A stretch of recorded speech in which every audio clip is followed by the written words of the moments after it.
Follow the buzzer.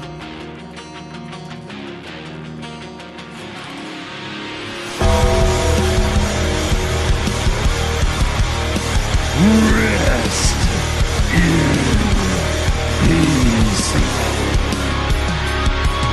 Woo!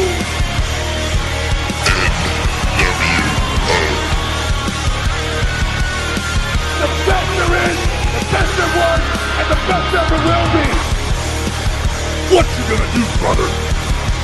Hey, yo. Can you see me now? Strategy my Oklahoma ass. Life sucks, and then you die.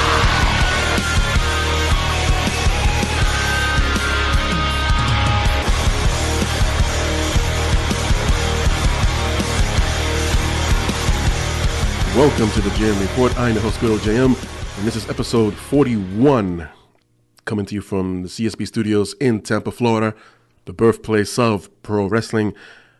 And it's been quite a busy week, and that's not even an exaggeration. It's been really busy from even before Raw went on the air with some backlash, which I'll get into. A new promotion has risen, which many were expecting, and it was made official, and a lot more. But just want to make a personal note here. I mentioned in last week's episode of Wrestle Kingdom 13 that I would cover its results, even though they were just off the air as I came on. And what do you know what? I haven't seen it yet when I was recording the previous episode, and I was going to run down the results.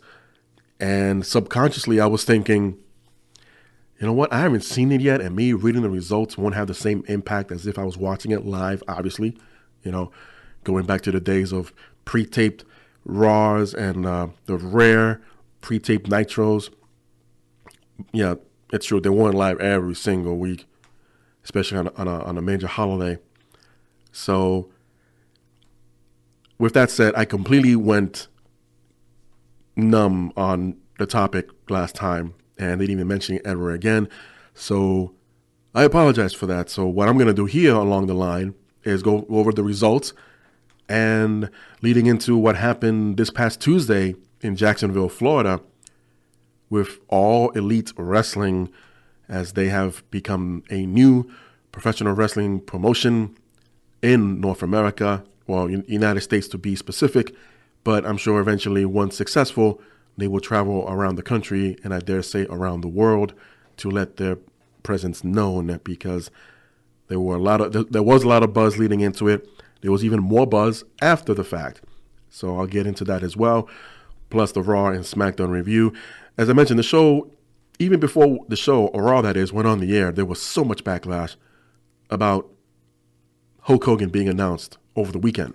So there was time in advance to be prepared for this. So it wasn't like Raw went on the air and all of a sudden here comes Hulk Hogan, who happened to live nearby. So the timing was impeccable to have Raw not only live, not only to have it to be the first live Raw of the new year, but also be, in this case, Orlando, Florida, where Hogan doesn't live too far away. And of course, he has one of his beach houses, or his retail store, I should say, that's called Hogan's Beach House.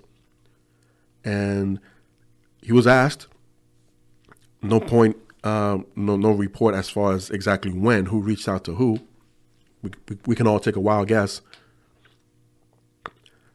But Hogan was asked to appear on Raw to pay tribute to longtime friend Mean Gene Okerund, who unfortunately passed away at the age of 72 a week ago. I ask, who else is worthy than Hogan to do so? An argument can be made for Vince McMahon himself. But how often did we see them together, Vince and Gene Okerund, at least on television? If you're from my generation, the 80s and 90s, you know what I'm talking about. And you went by what you saw mostly on television. And maybe with a grain of salt, you go by or go along with what was written in the quote-unquote dirt sheets, or from the rumor mill, which mostly came from the dirt sheets. But I'll cover that as well. And of course, some AEW news from the day of and since then from their rally or their press conference, if you will, in Jacksonville. Matter of fact, let's get into it right now because there's just so much to get into. And my notes will probably sound like they're all over the place. So bear with me as I was up a little bit late last night putting it all together, or at least putting all the finishing touches to make sure that what came across my table, my computer screen, has been covered, not only with this story, but every other story that I'm going to share here, and go from there. So here we go. AEW News, their press conference was held in Jacksonville, Florida, right outside the TAA Bank Field, home of the NFL's Jacksonville Jaguars. And a lot of announcements came out of this one, such as MJF, Joey Janela, SoCal Uncensored, Pac, who was the former Neville in WWE, the newly christened Dr. Britt Baker DDS. That was a tough loss for NXT there, my personal opinion. The Golden Hearts, Adam Page, Penelope Ford, Billy Gunn been announced as a producer, and probably the biggest catch of them all so far, Chris Jericho, who made a not surprise appearance at the end of the rally, as Jericho did come out and said he's going to sign with AEW. AEW, yeah, I'm still getting used to those initials. And even Jericho would go as far as appearing on his social media pages and sign his AEW contract to make it official. On a funny note, I don't know if everybody saw or noticed, but I was one of the few that did. This is me. This is me when I watch. Put it this way: if you watch a movie like Ready Player One, and you know there's a bunch of characters in there, especially different copyrighted characters from different companies and whatnot. It was similar to Who Framed Roger Rabbit. If you really want to go back in time and into a detailed movie like that, but you watch it the first time around, and then you want to pick up all the Easter eggs, if you will, and you probably start watching it frame by frame. Not really the same case, but I noticed something was different, and thankfully I had a DVR. I do have a DVR, so I rewinded the opening signature of Raw this week, and sure enough, WWE wasted no time in removing Chris Jericho from their opening signature, and was replaced by Cesaro.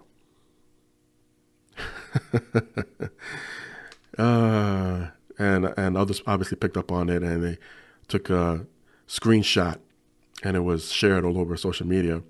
And I was like, that's just amazing and funny at the same time. But it's official.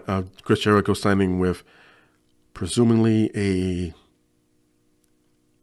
a well-deserved and possibly a concerning rival company, if you will. And there's a lot more detail to that. I know they haven't done anything yet. AEW, they're barely getting off the ground. And again, a lot more was mentioned here, but I really want to see. This is something first TNA, later Impact try to do. But between bookings and storytelling and management overall, more than anything, and it showed in their production and their final results and the execution. No, they weren't going to be a worthy adversary, if you will, especially going head to head, which was the biggest mistake. It doesn't matter whose idea it was; it just wasn't the right thing to do. At that time, when they went on Monday nights up against Raw, they had absolutely no momentum. They just switched the dates and assumed that we're going to relive the Monday Night Wars again. Anyway, Jericho will later on in the week go on Busted Open Radio and share his thoughts about signing with the company and give us an insight more or less what to expect. He says, by me joining the company, I think fans and wrestlers most importantly think, holy shit, if Chris Jericho is there, this is the real deal.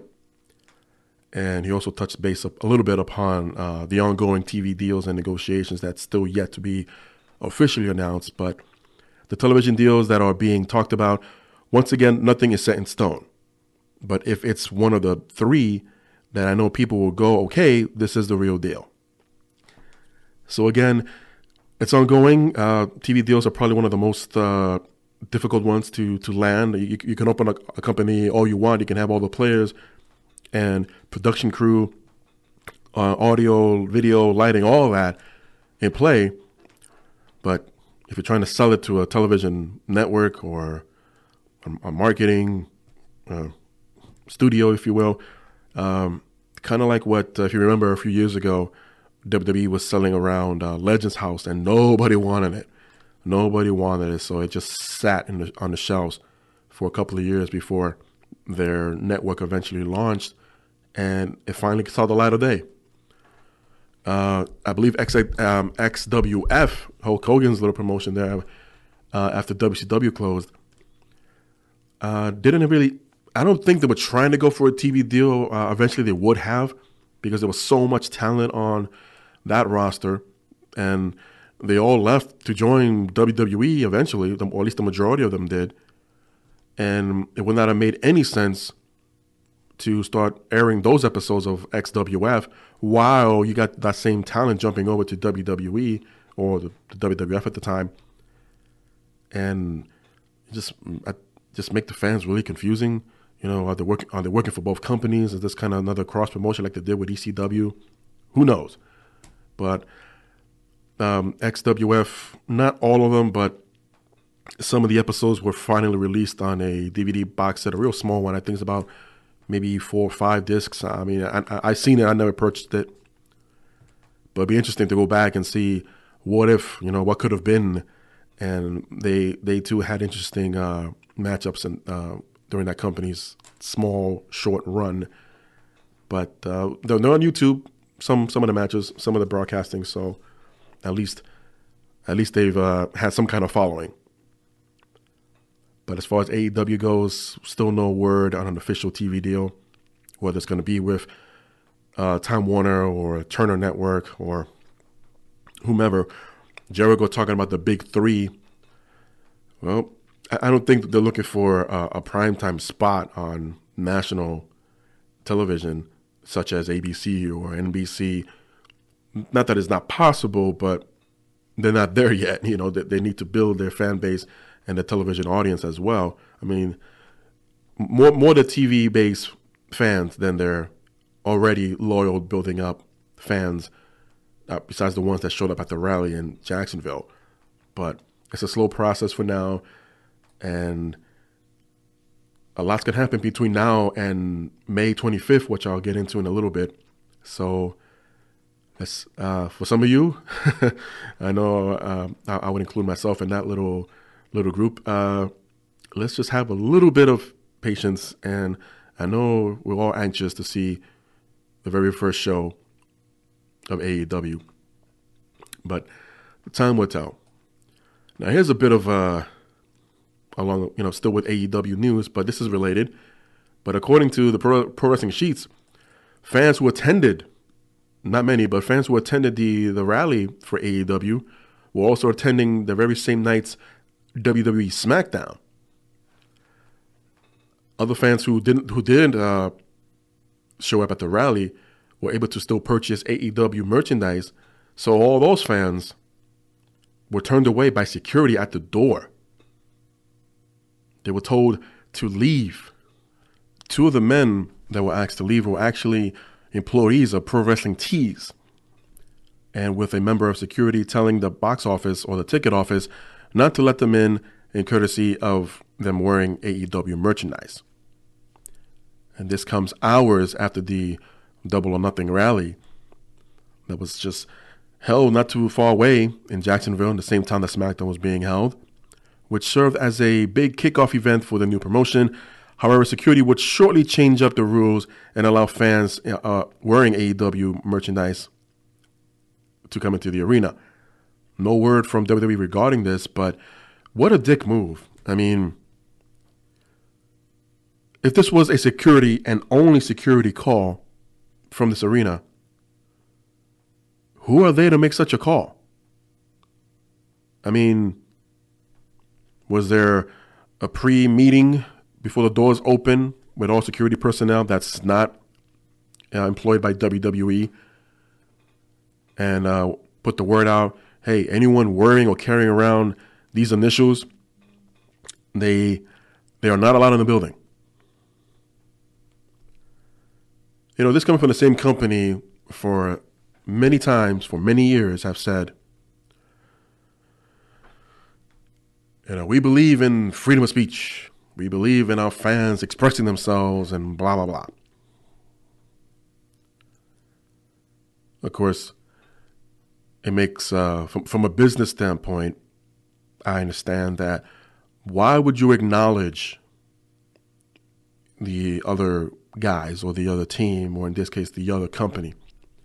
Well, obviously WWE was aware of this in advance, and I'm going to call bullshit of them not putting out the word or not putting out the order and tell security personnel, anyone that tries to get in wearing this, you don't let them in.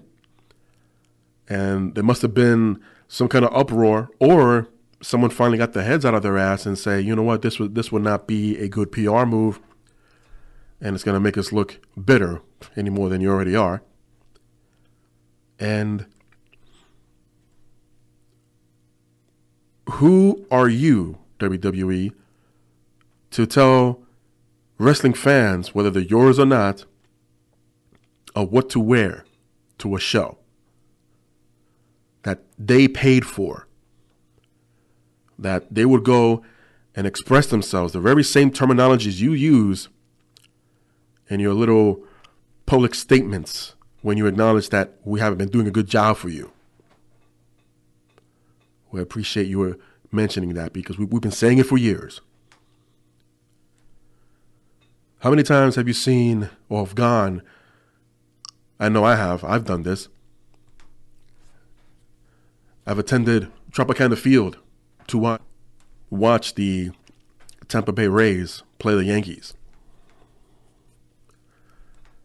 For those who don't know, I was born and raised in New York and been living out here in Tampa for the past 5 years now, going on 6. And attending said game, I wore my Yankee hat. I wasn't told not to walk in wearing that. I wasn't told to have it removed. I wasn't told anything out of the ordinary that prevented me from walking into that stadium after having a prepaid ticket stub. Now, if you're already digging into like, well, that's a sporting venue, that's different from what WWE gets. No, it is bullshit. You won't be kicked out from a Ballin and Bailey circus because you're wearing a Circus Soleil t-shirt, or vice versa, or not told to enter the arena or the tenting area where everything's all set up, and be denied entry because, hey, you're wearing that shirt, that's our rival, that's our company, that's our competition or whatever. You can't come in. And it's just complete amazement is the best way I can find it, that to this day they still do this, when there was a time where they didn't care. So unless history repeats itself anytime soon or in the near future, that WWE finds a way to shut down AEW and to be the only show in town, which would be completely selfish, then they have absolutely no right whatsoever, hell, even let alone have this creep up in the back of their heads and say, anyone wearing an AEW shirt, hat, poster, whatever they have, do not let them in the building.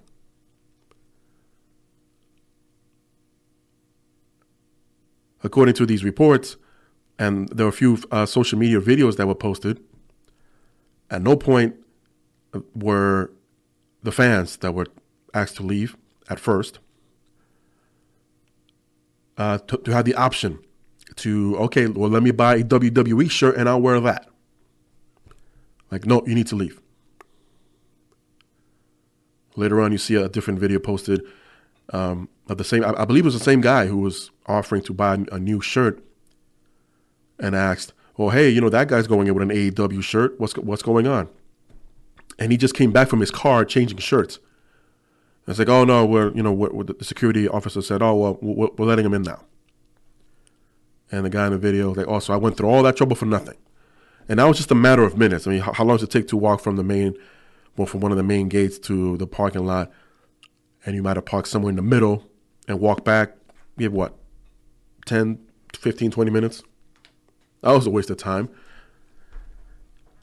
But yeah, it is just completely ridiculous. A complete dick move on WWE's part. Even more of a bigger dick move, no pun intended, on the security team and the arena. Because you're working for the arena. Sure, you more than likely have to work with WWE security, but does no one have a voice anymore? Wouldn't that, I mean, I don't know all the details, folks, so don't quote me on everything, but I would imagine that there has to be some kind of policy in place in said arena that, sure, WWE for the day is renting it, but there's a difference between renting and owning it. How many times have I paid rent? You think any of my suggestions fell through? There were already set rules in place, and a lot of them were unwritten, but common sense would say, yeah, that won't be a good look for us. We can't do either A or B because this is what you want for the day, and then when you leave, there's still backlash. But thankfully, nothing like that happened. Thankfully, there wasn't any altercations of any kind or like real nasty arguments that would lead to altercations. But it was over with. It was done. It didn't take long for them to change their minds, and voila, everybody walked in and enjoyed the Smackdown show, which I'll cover here in a bit. Also mentioned during the rally, the Young Bucks and Cody Rhodes confirmed that Double or Nothing, the event, not the rally, but the event itself, will take place on May 25th in Las Vegas, Nevada, and will be held at the MGM Grand Arena, or the Grand Garden Arena, excuse me, which I believe holds capacity anywhere from 15 to 17,000 people, which is quite a bit of step up from where they were in All In last September, which held nearly 10,000 people. I believe a little bit more than that, which means there's a good chance that this show would surpass what they achieved before, as I mentioned in All In. Cody Rhodes would also mention, not related to the event of Double or Nothing, but in other details as far as the company getting up and running. He says, I can't get into specifics, but I can tell you straight out, right out of the gate, that a lot of concerns the guys have are, what if I get hurt in the ring? Cody goes on to say, that's the one thing that WWE covers with the Palm co-insurance. We can confirm that anybody that gets hurt in a AEW ring will be 100% taken care of by AEW. My goal, some people know this, I like to see wrestling just like the television industry. I've done a few bit roles, but that treatment and care that you get from one screen or on screen, you have comparable influence as a pro wrestler, just as recognizable, and he should be taken care of. That's a very humble thing for Cody Rhodes to say, as not that, unfortunately, we're doing a lot of comparisons here. It's not that WWE has never taken care of their talent. Up to a point they do. After a while, some old tactics, if you will, still are in play, that maybe your injury, your healing from your injuries are taking longer than expected, and we just can't hold on you any longer, so we have to let you go. Or maybe during the time off, your contract actually expires. and there's no signs of re-signing or renewals. And again, they just let you go. Or in the worst case scenarios, and not that being fired isn't bad, but you're told once you're healed up and you come back, yeah, we got nothing for you. We'll give you a call. Then comes the dreaded FedEx of hell. Another announcement came from the chief brand officer, or as the fans have gracefully called her now, Brandy Rhodes, the chief brandy officer, saying, and also took to social media to confirm this, equal pay means equal opportunity regardless of sex. It does not mean that everyone will be paid the exact same salary regardless of their position. It means the gender pay gap does not apply. An entry-level woman won't make less than an entry-level man because of her gender. And you know what? I say it's about freaking time. I think this speaks volumes. I think possibly, maybe, this was another shot at WWE. I don't think Brandy was ever a on-air or an official signed on-air talent. I know she poked ahead a few times here and there on TV, but I don't think she was ever an official on-air talent unless they went by paid per appearance. But point being,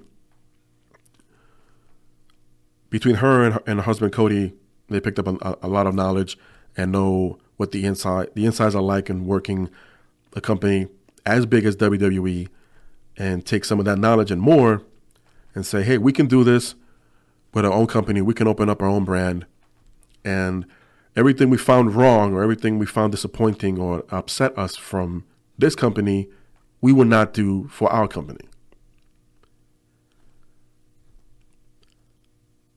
These two individuals, hell, the Young Bucks, or anyone that came together and said, when we build AEW, this is what we're going to do, they already deserve the Nobel Peace Prize, or if there is such a thing of the humanitarian award. I believe so, but I think that's the official name. But that alone right there caught my attention, among other announcements that I'm still yet to get into. But yeah, I mean, who wouldn't want to work for a company like that? I mean, okay, it's a pro wrestling company, and you probably have to learn the ropes, literally and figuratively, or even behind the scenes as a production personnel. Hell, a makeup artist, photographer, ring crew, truck driver, all this and more. An opportunity to get equal pay, or very close, or not have that huge salary gap that Brandy mentioned.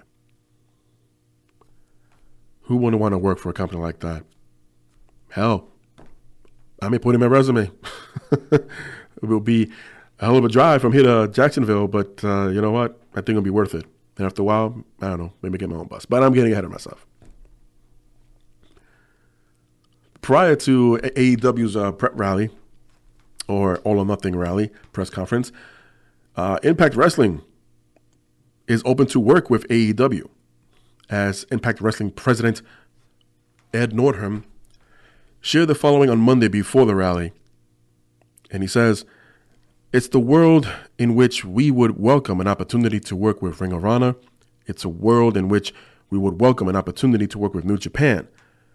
It's a world in which we welcome working with AEW if they actually get up and running. We have interest in them. I don't think we have any bias against any of that happening. Well, on that front, guess what? AEW is running, and we will see what happens when the Bucks and Cody Rhodes, Brandy, have to say about Impact working along AEW.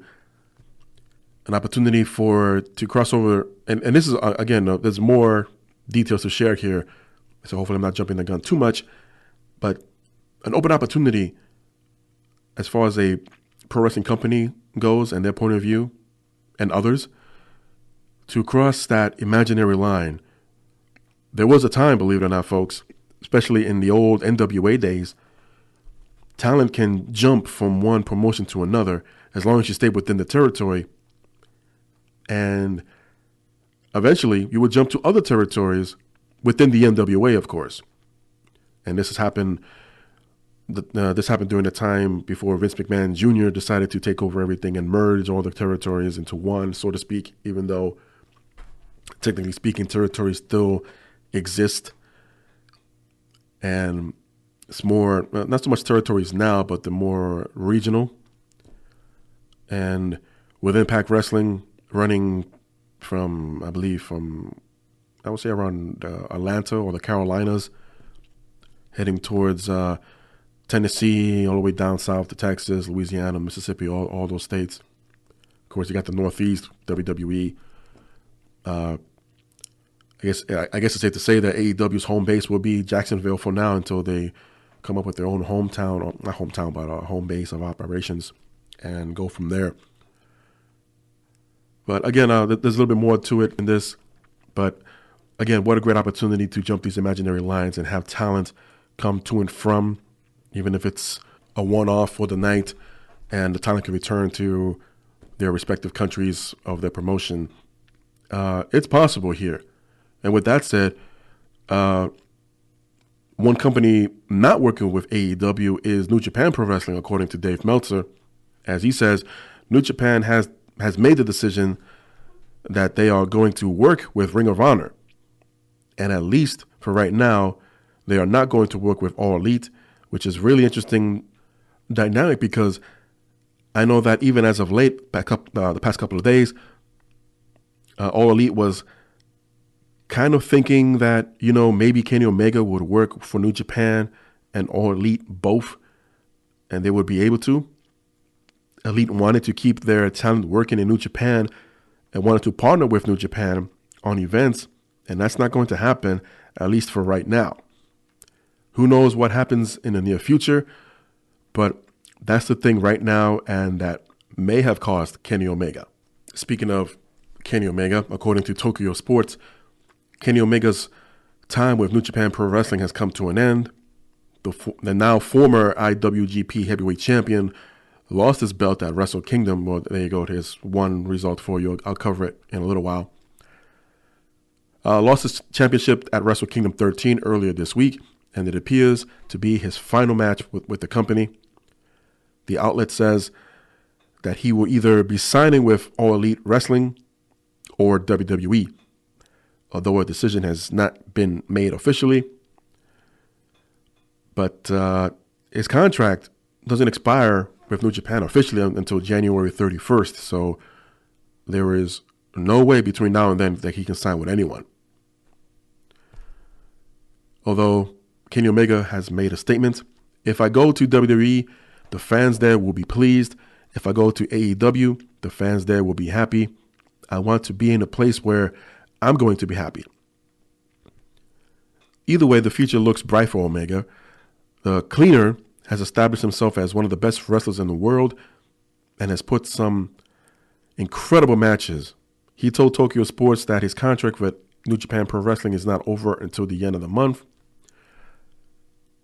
However, according to What Culture, Omega has turned down a WWE offer in order to join AEW. And again, regardless, nothing legally can be made by Kenny Omega until after January 31st. So right now, it is all speculation as to where exactly Kenny Omega will hang his hat, either in AEW or WWE. Personally, I think he's better off staying as far away as possible from WWE. Granted, in the past couple of years, not all, but those who have jumped over from the Japan or the Japanese promotions over to WWE, AJ Styles, Shinsuke Nakamura, the Good Brothers, Finn Balor, not all of them have seen the same level of success. I mean, sure, they're getting TV time. Sure, they're traveling around the world. Some have been more successful than others. For Finn Balor's been stop and go. Made him the first ever Universal Champion and never saw that level again.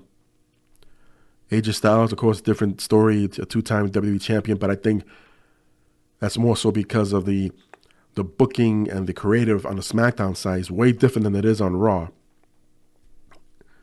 The Good Brothers kind of started on a really strong presence and a momentum. Then came the like, okay, now that we have them, what the hell do we do with them? They reunited with AJ Styles for a bit. Hell, they had that tease at SummerSlam. I think that was 2016, where the former Bullet Club members reunited briefly backstage. But I think that was more as a fanfare. And really wouldn't know what to do with that anyway. Thus, Balor Club was created. Shinsuke Nakamura, of course, main evented WrestleMania, or at least was on one of the main event matches of WrestleMania this year.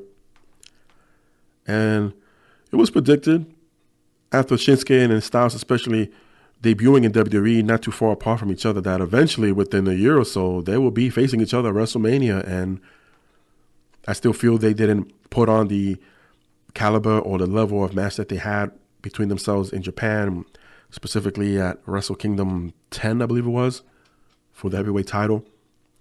It was almost as if they were told to tone it down a bit, which would be complete nonsense if it is the case, to tell your performers to tone it down because, this is not a Japanese audience or whatever. Right? Does it really matter? Let them perform at the level that they know they're capable of, that the fans are expecting. Even the fans are aware of what they're capable of. Just let them go. Let them fly. Let them showcase what they have, especially on the biggest stage of the year, the biggest show of the year that you guys hold in between March and April, whatever. Let them do it. But as far as Kenny Omega goes, again, it's all speculation at this point, so we shall see where he lands. Wrestle Kingdom 13 took place on January 4th at about 3 a.m. Eastern Time. And again, I didn't stay up late. I didn't wake up early or anything like that last Friday to see what was going on, to see the result of this. At least not live. Thankfully, it was on delay later on Access Television. And was able to listen in with the English dubbed commentary between Kevin Kelly and Don Callis, who I believe did a great job. All the way from the Tokyo Dome, just over actually, 38,000 in attendance. Man, I would love to visit this venue one time in my life before I hang it up for good. And we saw a dark match, a gauntlet match, if you will, to determine the number one contenders for the Never Openweight 6-Man Tag Team Championships. Whew, that's a mouthful. As most violent players of Nakabe, Taguchi, and Yano would win the gauntlet match for a future Never Open 6-Man Tag Team Championship. The actual event of Wrestle Kingdom 13 kicked off with Will Ospreay going one-on-one with Kota Ibushi for the Never Openweight Championship. And yeah, I gotta say, before I continue, all of these matches, in my personal opinion, were 4 or 5 stars. Tremendous, averaging anywhere from 10 to 15 minutes each in a span of about 3.5 hours. I mean, it was amazing. But Will Ospreay defeated Ibushi and became the new Never Openweight champion, I should say. Los Ingobernables de Japón defeated Suzuki-gun and Roppongi 3K in a 3-way tag team match to become the new IWGP Junior Heavyweight Tag Team Champions. Unbelievable high flying. Unfortunately, it was less than 10 minutes, but there was so much high flying in this match. Unbelievable. Later on, we saw Zack Sabre Jr. with Takamichi Noku. I haven't seen him in a long time. Would defeat Tomohiro Ishii for the British Heavyweight Championship out of Revolution Pro Wrestling. In another 3-way tag team match for the IWGP Tag Team Championships, other members of Los Ingobernables de Japón, Sanada and Evil this time, would defeat the Gorillas of Destiny, Tama Tonga and Tangaloa, and the Young Bucks. Yes, the Young Bucks have lost the IWGP Tag Team Championships, and Sanada and Evil are your new champions. For the IWGP United States Championship, Juice Robbins would defeat Cody Rhodes. Are you seeing a pattern here? Taiji Ishimori would defeat for the IWGP Junior Heavyweight Championship Kushida in the only non-title match, as there was no titles at all involved in this one-on-one match. Jay White would defeat Okada. Chris Jericho would fall to Naito in a no disqualification match for the IWGP Intercontinental Championship, as Jericho is no longer champion in New Japan. And in your main event, Tanahashi would defeat Kenny Omega for the IWGP Heavyweight Championship in the match of the night, I believe, and the longest match of the night, matter of fact, nearly 40 minutes. These guys, especially in this match and the previous one with Jericho and Naito, they beat the crap out of each other. I mean, no pun intended, but they went all in with these shots. Of course, in an no DQ match, you can expect that Jericho will later on show his battle scars, if you will, on social media after being beaten down by a kendo stick. And Wrestle Kingdom once again delivered. I can't wait for the next one. Hopefully, eventually one of these Wrestle Kingdom events, I'm going to either stay up or get up early and watch it live. It's on my to-do list. Not always easy, especially when these January 4th dates land in the middle of the week or right after. And it's very difficult because, you got things to do the next day, and it requires for you to get some sleep in order to get everything done. But Wrestle Kingdom 13, an amazing show. If you haven't had a chance to see it, even though I get away the results here, go out of your way and watch it anyway. Get back and relax for the next 3.5 hours. You will enjoy it. So how about we get into Raw reviews and Smackdown? Of course, this past Monday night, as expected, was the first ever live 2019 Monday Night Raw. And they kicked off with Bobby Lashley and Seth Rollins having a brawl backstage, leading to the gorilla position, eventually leading into the outside of the arena on stage. And by the way, I want to give a quick shout out to all of the local talent that was used, not only in this segment, but the following night's opening segment on Smackdown as well. Great job, guys, from WXW and ARW, which is Atomic Revolutionary Wrestling. Great to see you guys on television. Congratulations all around. You guys did an amazing job. As the fight broke out, it was broken up by security.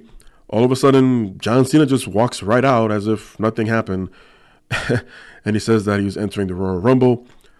He gets interrupted by Drew McIntyre, who comes out and talks down on Cena. All of a sudden, Leo Rush and Lashley reappear on stage, followed by Seth Rollins. And then out comes Dean Ambrose. Another fight ensues among them. Cena and McIntyre get involved, of course. This brings out Finn Balor as everybody's brawling. And gee, I wonder what's going to happen in the next segment. Big shock. A 6-man tag. Cena, Balor, and Rollins team up to take on Ambrose, McIntyre, and Lashley. And, of course, the faces win as Rollins' monster, quote-unquote, is trying to resurface yet again. I think it's already surfaced at this point. We then see, after the celebration, Triple H on the Titantron speaking to Sasha Banks and Bayley, drinking a cup of coffee. Rollins leaves the ring, he storms backstage, finds where Triple H is, slaps the coffee out of his hand, and says, I want a rematch for the Intercontinental Championship against Dean Ambrose. And Triple H obliges, surprisingly. Welcomes back the old Seth Rollins and grants his Intercontinental Championship rematch in a Falls Count Anywhere main event match for later on Raw. Yeah, what was that about? No automatic rematches clause, but whatever. Well, I guess technically it's not a rematch, but I guess now you can ask for one, and it bypasses the automatic rematch clause. Anyway, we come back from commercial and we see Hulk Hogan make his return to Monday Night Raw after nearly a 4 years absence. And interesting. The music plays real American, and I don't know if it was done this intentionally or this was the legit sound from the audience, but not a huge pop. There were some acknowledgments. There were some Hogan chants, but it really wasn't until Hogan stepped to the ring and the music stopped playing. Then there were the chants. Then there were the Hogan or welcome back and all that. It was quite peculiar. I wasn't sure what to make of it. At first, I really thought, oh, wow, maybe this wasn't such a good idea. But Hogan was welcomed back in open arms. Of course, being from the Orlando area, Tampa, what depends where you catch him, what day of the week. But he was there to pay tribute to Mean Gene Okerund, his longtime friend. And I got to say, this promo that Hulk Hogan would cut, an old school promo, if you will, of Mean Gene Okerund. And at this point, I'll admit, this had me choked up. I got a little teary-eyed as Hogan described Mean Gene and as only Hulk Hogan can. Like, let me tell you something, Mean Gene. Describing Gene up in the heavens, finishing up an interview with Macho Man Randy Savage and the Ultimate Warrior as they were getting ready to tag team against Roddy Piper and Mr. Perfect, with Andre the Giant as a special guest referee. And Mean Gene eventually breaking up a fight with his two good friends of Gorilla Monsoon and Bobby the Brain Heenan. And name dropped even Mae Young and Fabulous Moolah here. I guess he was referencing to when he and Bobby Heenan were making out with them in the closet. Oh, man, what show was that? I can't remember. They were just caught backstage. It might have been one of those old school Raws. But amazing fantasy booking by the Hulkster. I gotta admit that. I don't think we got to see, I guess, the Ultimate Maniacs taking on Piper and Perfect, although Piper, see, this would have taken place around 92, 93, where 3 of the 4 were in the World Wrestling Federation. Piper, that time, I believe they returned to almost a year later for WrestleMania. I guess that would be WrestleMania 12. Unless my timeline's a little bit off, but unfortunately, the late 80s would have been the time for this to happen. So that's probably when Hogan was referring to. But there were no Ultimate Maniacs. It was just Macho Man and the Warrior separate. Perfect and Piper were separate. It's funny how Hogan still sees Piper as the heel. Curtis Axel will later on thank Hulk Hogan via Twitter in mentioning his father's name and that he was teary-eyed himself and got choked up, and thanked the Hulkster for that acknowledgement. All of this will leave Hogan teary-eyed himself, as at one point he did remove his sunglasses to do the eulogy, if you will. And once he got back into Hulk Hogan mode, he slapped those shades right back on and cut that "Let me tell you something, Mean Gene" promo. Real classy, I gotta say, by Hogan. The WWE really took time out of their 3-hour-long show to do this and pay tribute to Mean Gene Okerund as he deserves. And I mentioned last week, I paid tribute myself at the end of last week's episode of the JM Report. And there will definitely be no other Mean Gene Okerund, that's for sure.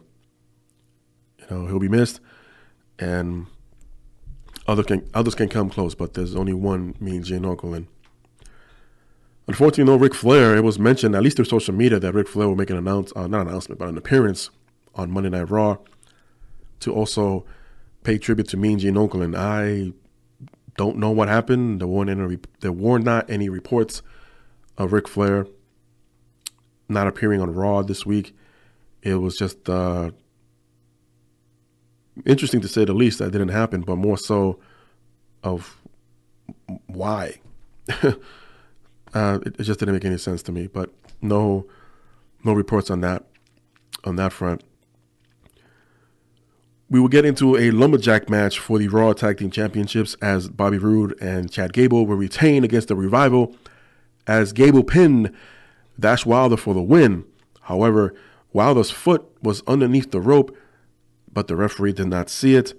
And the Lumberjacks were honestly, they were completely useless, I felt here. It was just, yeah. And again, the revival got a rematch. So does this kind of go against what Triple H was talking about, getting a rematch clause, all because they were screwed the first time? They get the rematch by default. But here we are again. The revival got screwed. So are they going to get a rematch next week, which was not announced yet? But is this all going to lead to the Royal Rumble? Who knows? We again get a reminder of all 6 call-ups from NXT that are still coming, but not today. I don't want to start coming up with any excuses for WWE, as it makes sense not to debut them, any one of them, during or before or during the holiday weeks. But when we are removed from that, and not even one new face, I mean, forget debuting all 6 at the same time, but not one of them for your New Year show or post-New Year show, the first ever live show of the New Year. I understand, especially with the War Raiders. They're pretty much booked up until TakeOver and NXT TakeOver for Royal Rumble weekend. I get that. So they got to probably finish off all the storylines that are currently going on at NXT. I think each and every single one, not that Lars Sullivan has anything going on. He could have debuted already, or maybe he'll debut at the Royal Rumble as a surprise monster entry towards the end or what have you. I don't know. Booking wise, I don't know how smart that is, especially if you got other big men, physically bigger men than Sullivan in the Rumble itself. Is Sullivan going to be protected right off the bat, or what's going to happen? But even if Sullivan doesn't win, which is a very possibility of that happening, the Royal Rumble match, make him look strong, make him kick ass, and I guess have one of those remaining 6, 7, 8 guys to toss them all out all at once. That way, he can't come. That no one can say, "Oh, I single-handedly eliminated Lars Sullivan from the Rumble." Like, no, you didn't. It took you and 7 other guys. So, Elias sings and gets, of course, interrupted again by Baron Corbin, as both men mentioned that they will both be entering the Royal Rumble. This leads into a match where Corbin wins using the end of days on Elias, and a decent match, I gotta say, as Corbin looks like he will be building more heat heading towards the Royal Rumble, and wouldn't surprise me if he ends up being one of the final 4 in the match. We were supposed to get a face-to-face off between Braun Strowman and Brock Lesnar, who will face each other at the Royal Rumble for the Universal Championship. Strowman was waiting in the ring as Lesnar and Heyman were seen backstage refusing to come out, and mentions that the live cards are subject to change. Honestly, I haven't heard that line that effective since 1999 when Vince McMahon mentioned about Stone Cold Steve Austin not appearing on Raw during that era. Also, after some name bashing, Lesnar finally gives in and walks out to the ring, then walks around the ring, and then leaves. Once again, teasing and showing that Lesnar does not work for free on television. So, thanks for coming. You earned your paycheck, and it's off once again to the woods or the snowy Everglades of Saskatchewan, or wherever the hell Lesnar's from nowadays. He's a Canadian white boy, as he's put it. So, yeah, thanks for coming. By the way, I have more, another news bit on Brock Lesnar later on.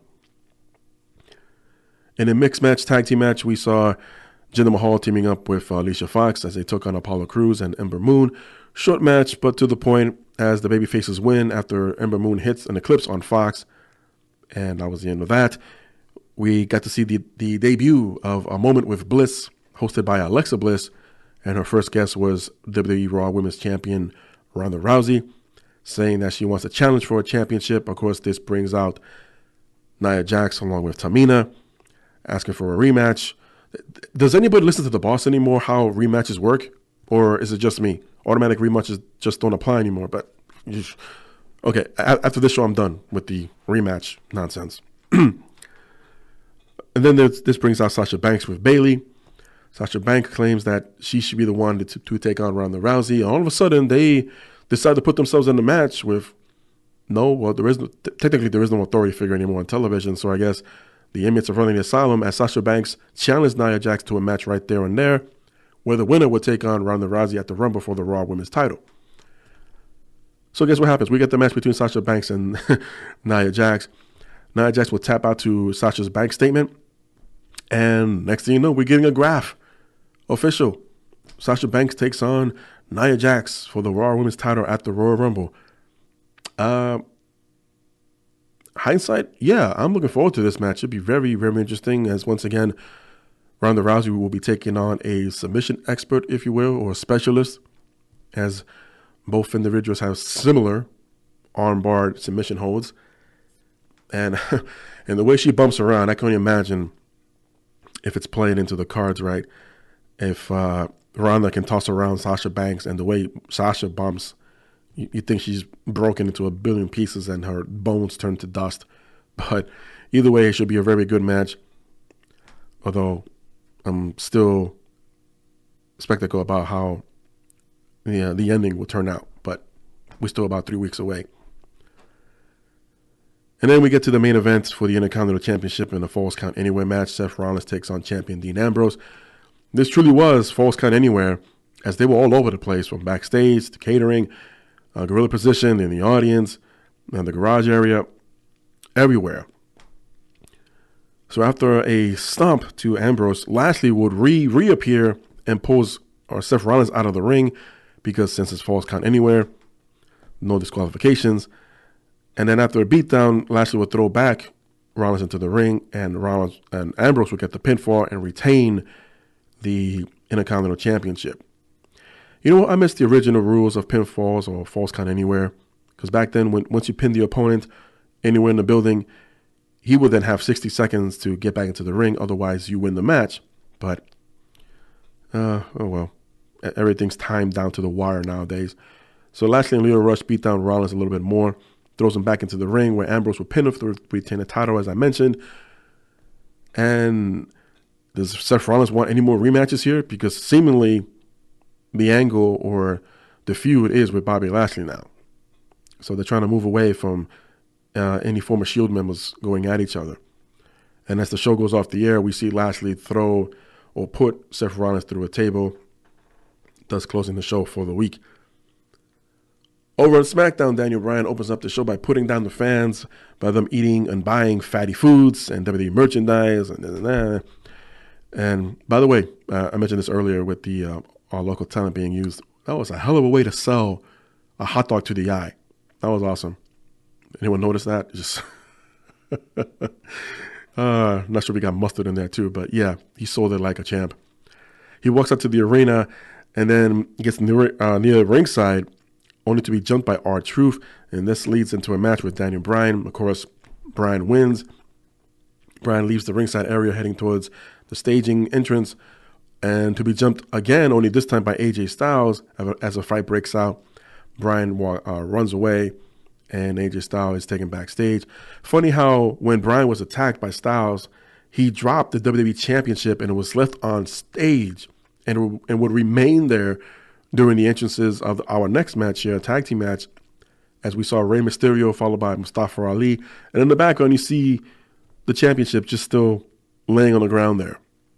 It formed this little dark shadow or dark spot because all the LED lighting board and floor and whatever they call it.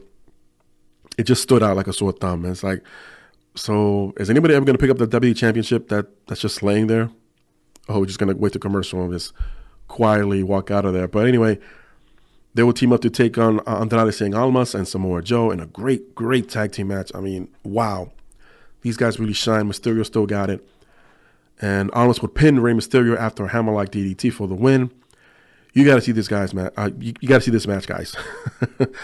if not for its entirety, at least the highlights, it was a great match. Unbelievable. Backstage, we see The Miz making an argument with Shane McMahon about challenging for the SmackDown Tag Team titles against The Bar. But Shane wasn't too interested.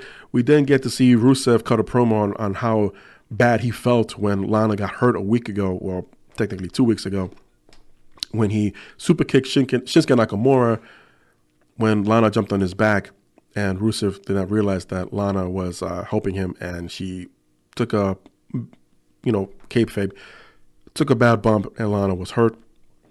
Shinsuke would have the footage play back on the Titantron to rub a little salt in the wound of Rusev. Rusev would then leave the ring and try to find Nakamura, only to be jumped again by Shinsuke, and blames Rusev for what happened.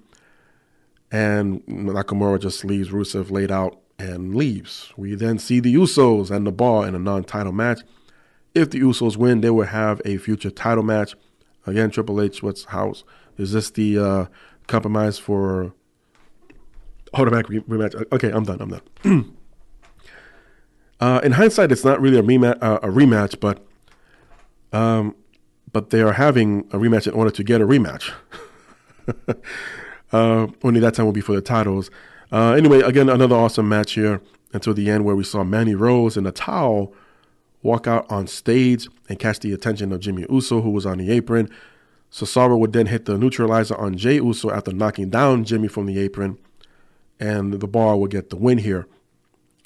We will see the Usos head off backstage, and the Miz would come out, and as he's coming out, I'm not sure who it was. It might have been Jimmy, because he had another segment here. But as Miz is coming out, the music playing and everything, you see Jimmy run off behind the scenes in the background, or into the shadows as he disappears into the staging area. But the Miz comes out and challenges the Bar for the titles, tag team titles, that is, for the Royal Rumble. Shinsuke bro kicks Miz and walks away, but not before accepting the match. So it's on the Miz, and Shane McMahon will take on the Bar for the SmackDown tag team titles at the Royal Rumble. A little bit later on, we see Mandy Rose backstage, and apparently she was never not naked, but she removed the towel that she wore earlier, drops it, and she was in her ring gear the entire time as she met up with Sonya Deville. And as they both laughed they laughed at what just happened. Then we see, as the camera pans to the right, Naomi literally drop her high heels and makes a beeline for Mandy Rose and Sonya Deville. Now, Deville steps in, and Naomi fends off both of them to a degree. Eventually, she'll get outnumbered and been beaten down. Jimmy will show up and break up the fight for good. I like this angle, but the execution, unfortunately, is horrible. It looked like, to me, it looked like as if they had no time to rehearse at all. Naomi at one point tried to do a double headlock on Mandy and Sonya at the same time. That flopped. I mean, the acting could use a little bit more work, but that's just me. I know it's easy for me to say that from here, but yeesh. I mean, stick to what you know, meaning just do the worked fights and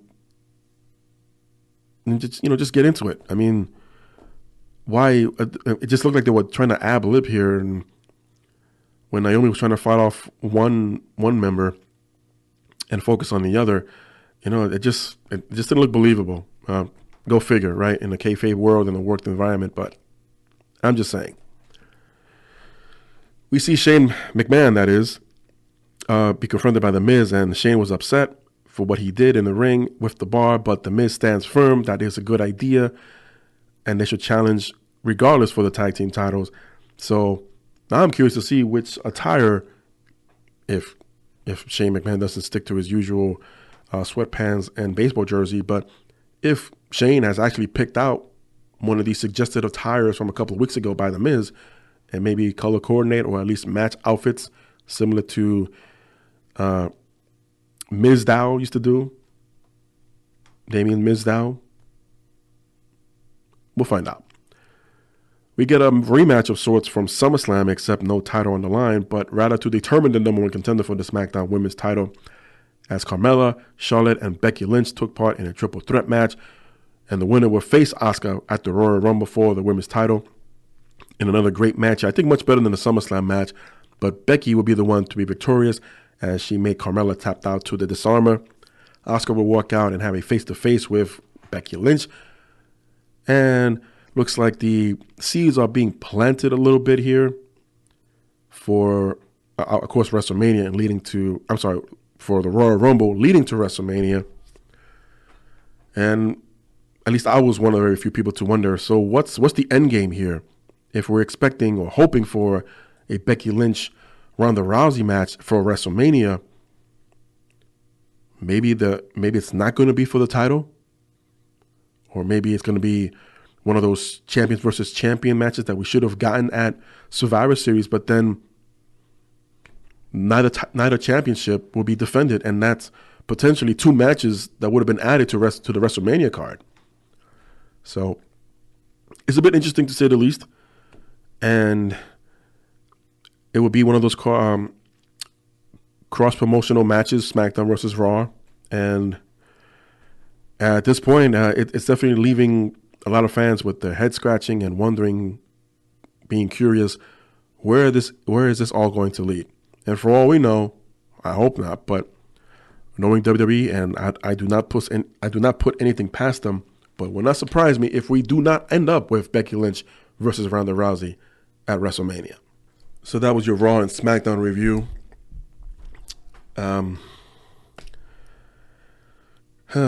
No new faces, no new different type matches, and if they're referring to the Falls Count Anywhere match on Raw,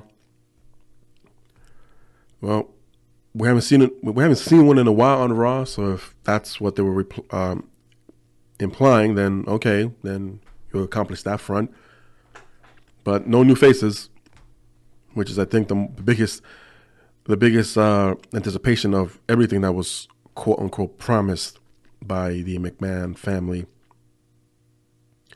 before they went on holiday. But in other news, back on January 3rd, interestingly enough, the WWE has applied to a trademark of Worlds Collide.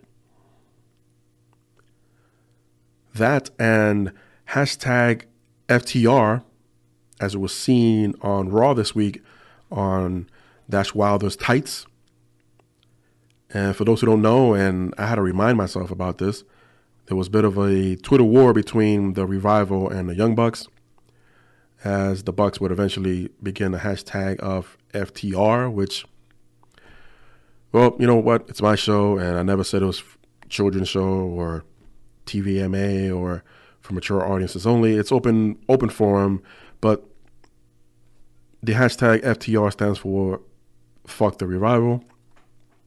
And the bigger question is, why would you trademark that if it's something against you and your team? It's a negative remark or initials towards the very team that you're in.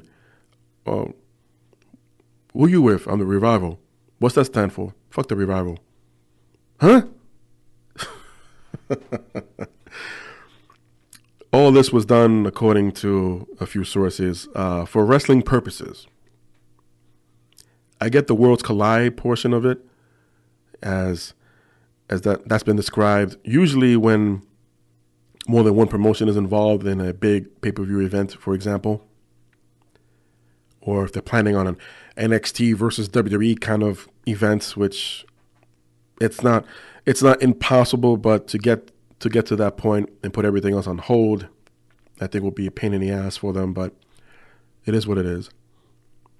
But the hashtag FTR, I guess it was too good for them to like, hey, you know what, that's a good one, let's own it.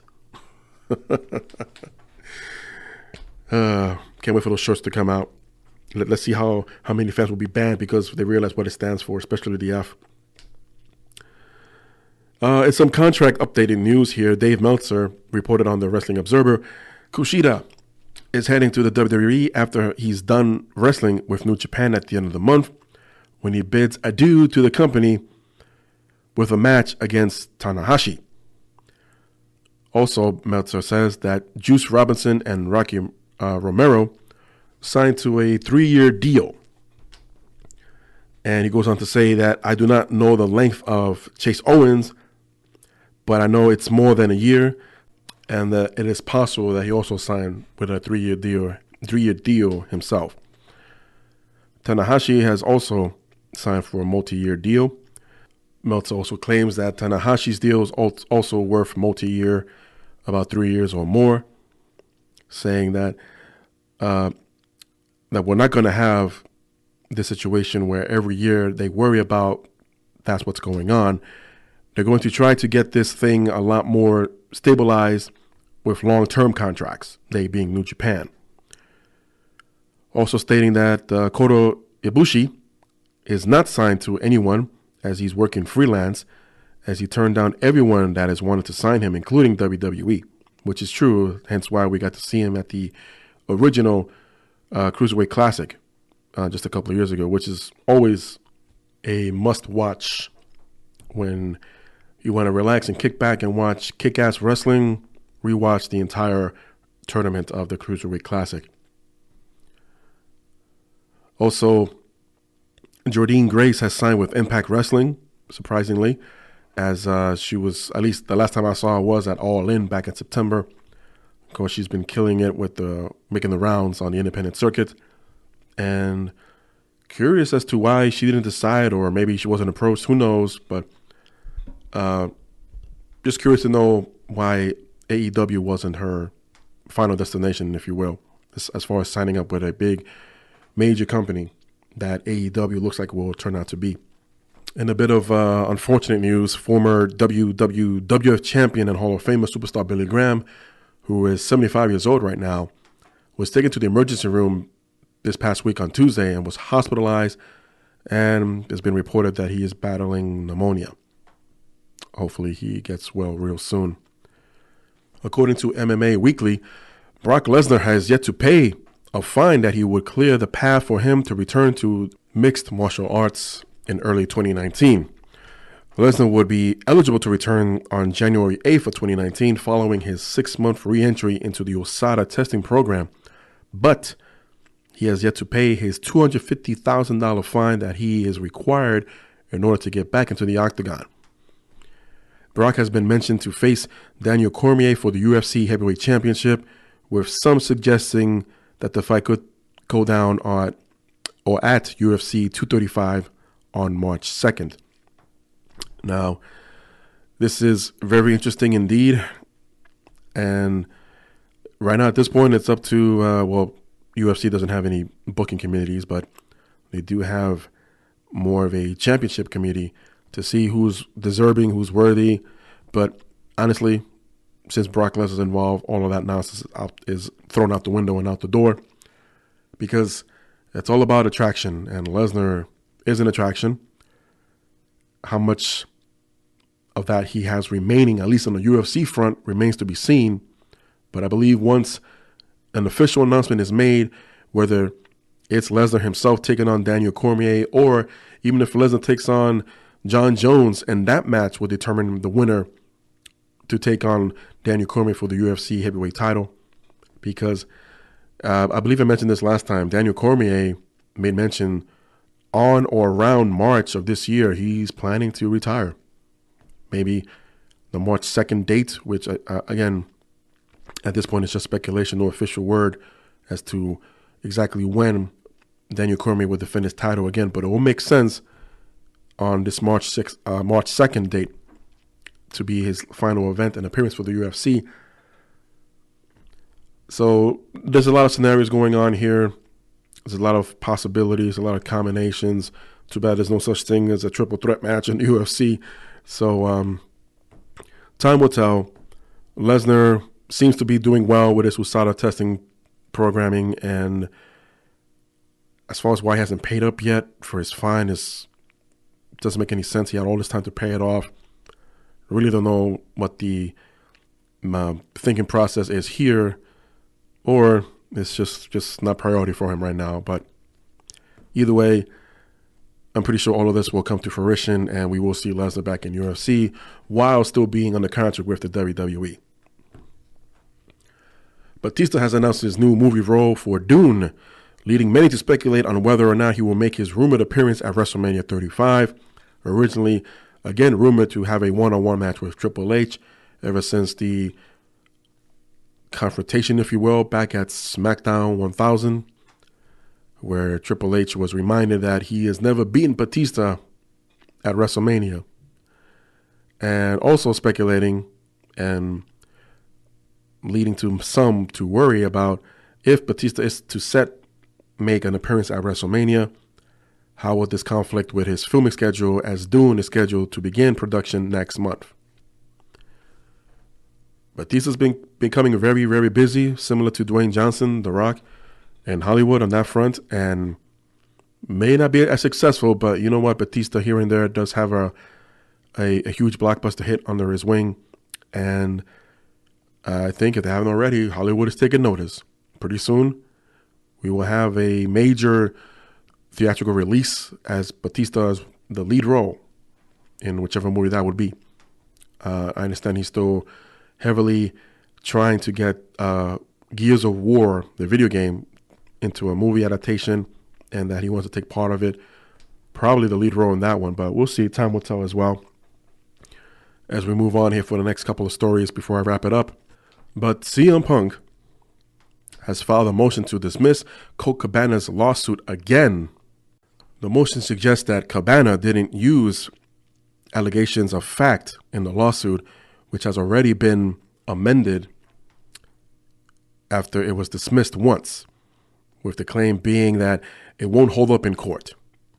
Cabana's attorney will now have until the 25th of this month to reply, and following that, Punk's team would have to reply by February 19th. So the ongoing saga between best friends, BFFs, or frenemies of CM Punk and Colt Cabana continues in the court of law. And finally, to wrap up here, a bit of a injury update.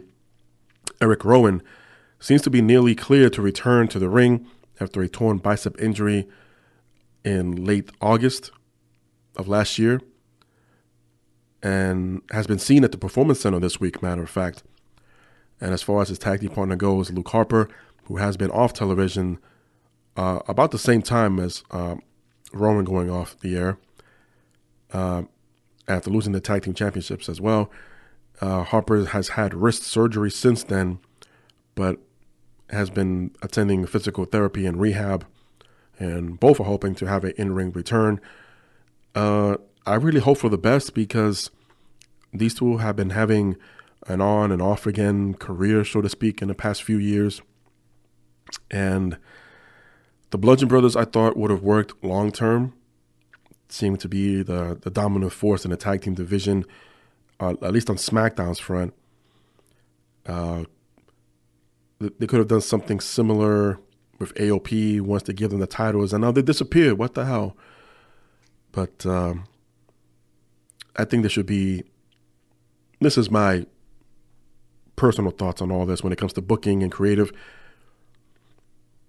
and not exactly sure how it works now, but since you have a tag team division, you have a women's division, and if you really, really want to break it down, maybe, and this may be much, but if you want to go as far as like, well, then who should be in charge of booking for every single championship that there is in the WWE?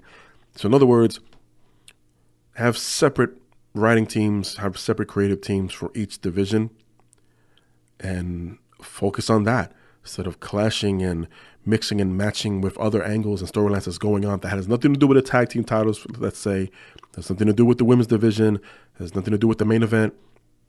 Focus on whichever's considered mid-card, main event spots, low-card. I mean, it sucks to describe it like that, but it's always been like that for a very long time.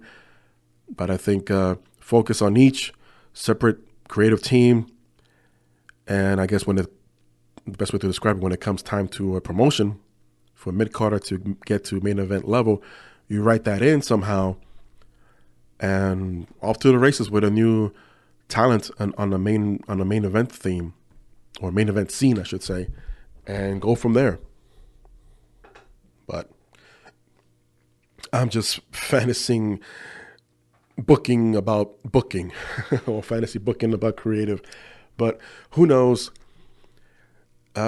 Also, I say that because it might relieve some stress from the current writing team. I mean, we discussed that earlier, well, not earlier today, but earlier in episodes of the JM Report, especially when it comes down to satisfying Vince McMahon more than satisfying the crowd, which I think is the complete opposite of what they should be doing.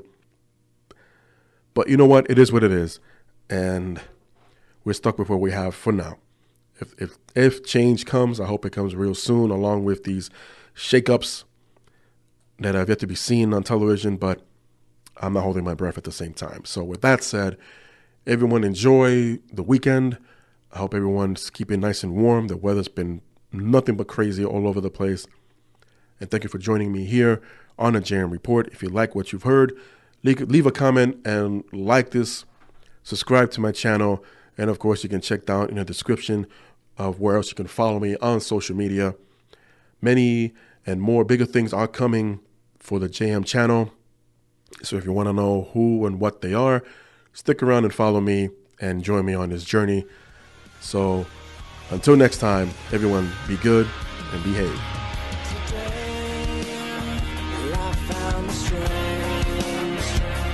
Open my eyes, leave it all behind. So open your mind.